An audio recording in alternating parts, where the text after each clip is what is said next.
Agnes, you said you work in the Akasha, but you're struggling to connect and get clarity. What do your guides want to tell you about spiritual work? So you can go ahead and unmute yourself and we'll just see, what do you have to share with Agnes?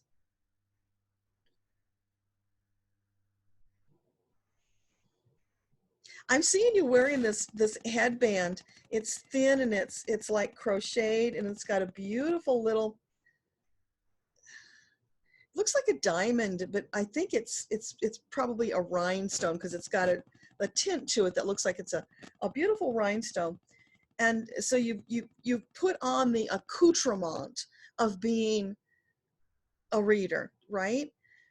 But it's feeling like that's an outward thing. And they're saying, Agnes, this is coming from the inside out. So it's about more going within and more connection. And don't worry so much about the outward, because it's backward. If you start from the outside in, it's going to be harder. You're going to have to push harder to get through the layers. Whereas if you start from the inside out, connection with your soul and what your soul wants to do, it's like a little lack of clarity on direction, I feel is what they're trying to convey here. There's moving around. I'm feeling all this moving around and trying to adjust and not being comfortable. Does that make sense?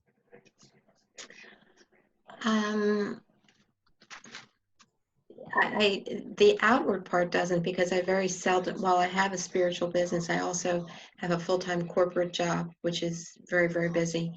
But in the spiritual business I don't typically, in fact, that's why I message you privately. I don't want to, I just felt, out of respect, you don't say, well, I do what you do.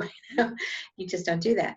But so from an outward appearance, I choose the clients I wish to work with, somebody I feel like I have a connection with and can assist to tap into their own knowledge. But for myself lately, I'm finding that when I try to connect with my guides, it's not quite there.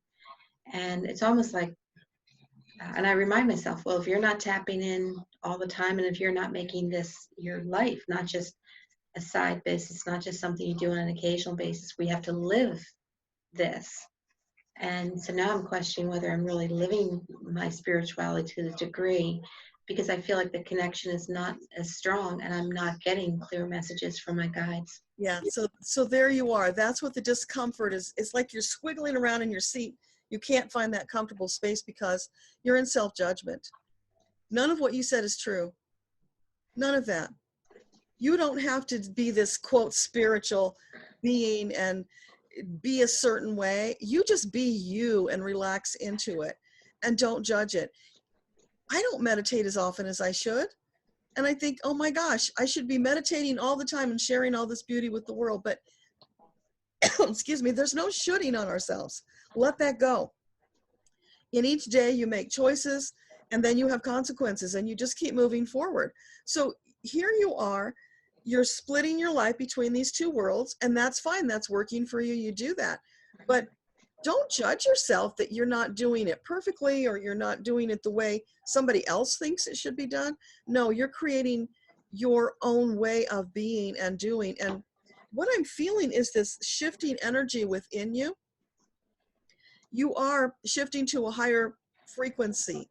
And there's some adjustments. You know, that's what all this swiggling around is. You're adjusting into that higher frequency. And that takes a little time. That has to process.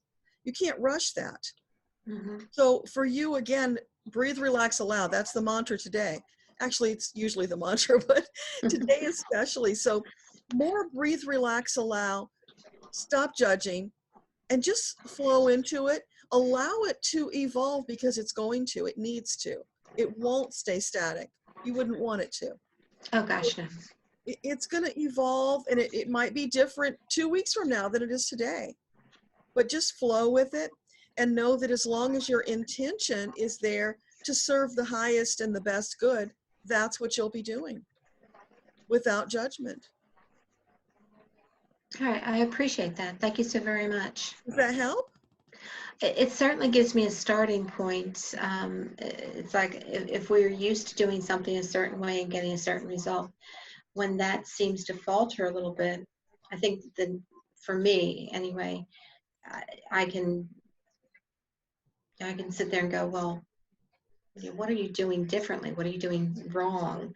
And of course, it's not. It's just something that's how it went today. That's not how it needs to go a minute from now or an hour from now. So um, breathe, relax, allow. I'm going to take that message to heart.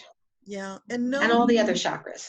yes. And just know that when you're in a reading and you're delivering a message, if you're feeling like it's not perfect enough, that's again, ego, self-judgment. Let that go, because you're bringing forward whatever you're being given Mhm. in that trust and confidence that it's right for that person. So stay in that energy. Let Right. the And inner critic go. right. And I'm really clear on that, because I always tell clients, look, this means whatever it means to you. I won't even remember this, in an hour from now. So I'm good about just trusting that the message is coming the way the message is supposed to be. It was more about how I've been able to connect with my guides or not connect with them. But I'll take this information and I'll incorporate this and meditate on this, or go into the records. And I thank you so very much. You're Great welcome. blessings to you. Thank you. You too. Thank you.